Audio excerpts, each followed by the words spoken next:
tiger sharks are also rather partial to these turtles. The tiger's massive jaw and serrated teeth cut through turtle shells with ease.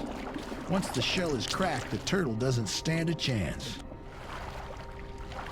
Just imagine what those jaws are capable of doing to your bones.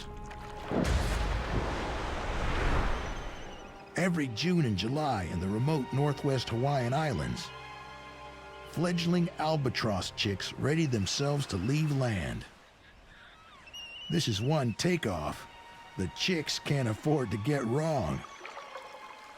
Because every year, tiger sharks turn up at the same place, at the same time, and for the same reason. The Albatross Cafe is open. No one knows exactly how the cunning sharks set their alarms and GPS for the bird buffet, but they do.